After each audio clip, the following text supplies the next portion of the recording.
Hi guys, welcome to another video, and today I thought I'd do a slightly more personal video about me and the way that I am. If you've been on my channel before or you've known me for quite a long time, you probably already know that I am a shorter than average human.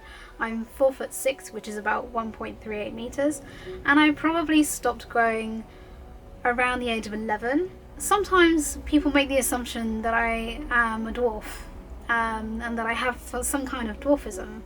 And the answer to that question is, I don't actually know.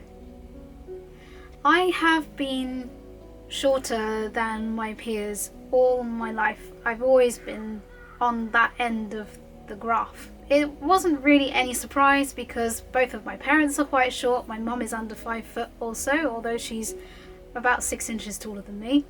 And my dad is not very tall for a man. I think he's about 5'6". The tallest person in my family is my brother, and he is about 5'9". So it's not altogether unexpected that I would also be short. However, I just seem to be especially short. I've had just about every test under the sun. I've had my entire genome, so that's all of my DNA, looked at scrupulously, and nothing could be found that would be any sort of indication of no like genetic markers or anything that would show like a mutation of some kind causing dwarfism. And I've also had like a full skeletal x-ray, so that's basically all of the bones in my body have been looked at for abnormalities, differences, and again everything looks fairly normal. And beyond achondroplasia, which is the dwarfism that we most often see, where the long bones, so the arms and the thighs, are kind of disproportionately short to a very average sized torso, the dwarfism is incredibly rare. All other types after that are very rare. So when I was a baby, probably, I don't know, under 2-3 years of age, my parents were offered growth hormone in order to boost my growth and make me a more normal height. However, my parents declined, and I actually think that that was one of the best things that my parents ever did, was to decline that.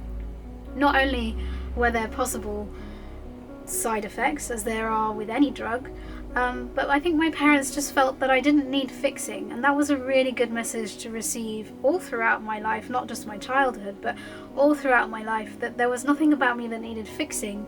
There wasn't anything wrong with me. I was just different.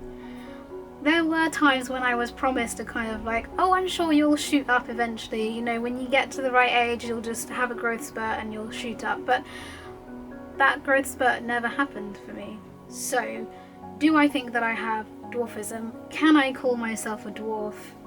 And I actually think yes, I can, because a dwarf is basically anyone with extreme short stature. You might not have anything in particular, like a condition that makes you short. You might have just turned out that way, and I've definitely met people like that. I have obviously drawn some conclusions myself.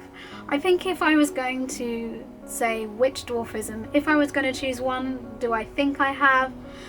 There are two possibilities. One is Russell-Silver syndrome, also called Silver-Russell syndrome in the States, I believe. It's slightly different.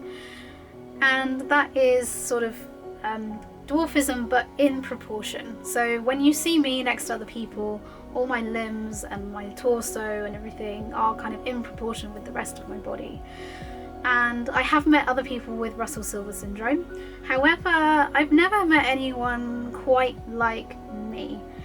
And it wasn't until very, very recently, when I was rewatching the film Kindergarten Cop, I noticed that the head teacher in that film, played by this actress, I can't remember her name off the top of my head right now, I noticed that she is a very petite woman.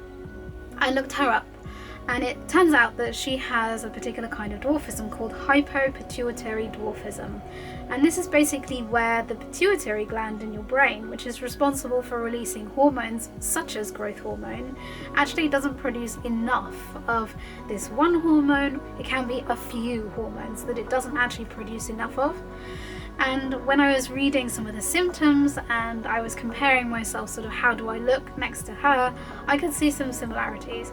I think I would need blood tests, and I would probably need like an MRI of some kind just to determine if my pituitary gland is functioning as it should be, and I actually don't know if that's something that you can look into as an adult. So I may never have these answers, and I have to be content with that, and there's nothing wrong with not knowing, because at the end of the day I'm not defined by this condition, and even if it is a condition, you know, I'm not defined by my physical body, because it's not really about the body, it's all, everything that's inside me is what counts. So on that note, I think I'll bring this video to a close. If you have any comments or questions, feel free to leave them below. If you liked this video, give it a thumbs up, and you can subscribe where you can see more kind of creative, artistic videos, and also some personal vlogs about me.